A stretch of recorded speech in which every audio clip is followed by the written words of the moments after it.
assim. Número 2, organizar a igreja em equipes. Número 3, treinar as equipes. Treinar. Porque às vezes a gente acha que as pessoas já sabem. E não sabem. Não sabem. Por exemplo, a gente pode falar assim, vamos ensinar os irmãos a dar estudos bíblicos. Alguém pode falar, não, os irmãos já sabem. Não, a gente acha que sabe. Alguns sabem, outros não sabem tudo, outros não sabem mesmo. Você sabe que tem pastor que não sabe dar estudo bíblico? Sim, é verdade. Não estou fazendo uma crítica ao pastor, estou dizendo que tem pastor que não sabe dar estudo bíblico. Entende? Então nós precisamos, e não é só dar o estudo, tem que saber como você conduz esse processo desde o antes, o durante e o depois. Então, nós temos que, vou repetir, tá?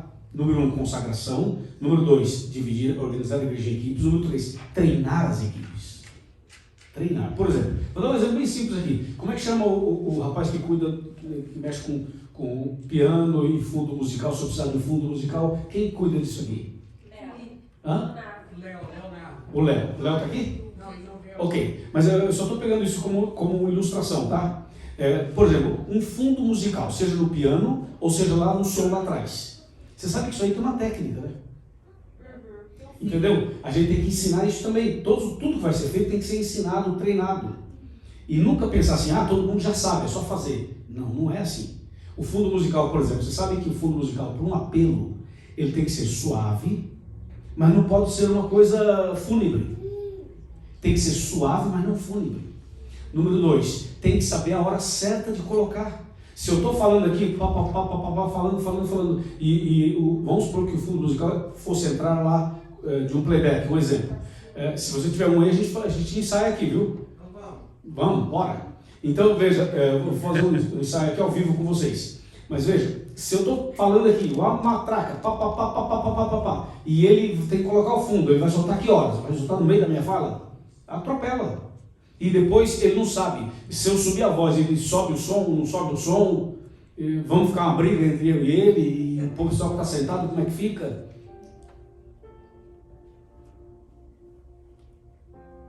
Ok, agora vamos combinar. Vai ser assim, você vai tirar, eu vou fazer aqui, vou simular aqui um apelo. Aí quando for a hora para você colocar, e aqui fica a dica, a hora para colocar o fundo musical. Eu vou falar, vou parar a minha fala. Quando eu parar é que entra o fundo. Você vai perceber que eu vou dar uma pausa, tá? Aí eu vou parar e vou olhar para você. Tu solta o fundo musical. Beleza? Vamos lá, eu vou fazer um apelo primeiro, peraí. Irmãos, essa noite nós vimos que Jesus em breve voltará. E esse dia está muito perto. E eu tenho certeza que todos nós queremos estar preparados para a volta de Jesus. Eu também quero estar preparado.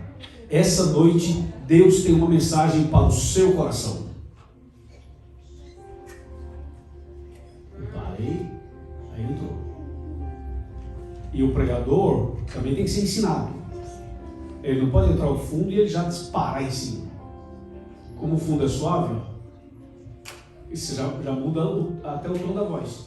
Eu digo assim, irmãos, estou deixando vocês curtir a música, tá vendo? Esse dia vai ser tão especial. Você não pode faltar nesse dia. Só de pensar nisso eu fico emocionado. Eu quase aceitando, né, pastor? Você viu a diferença do apelo? Ele colocou no esquema que nós combinamos. Aí você começa agora a falar sem desespero. Porque aí você aproveita. É o azeite da salada.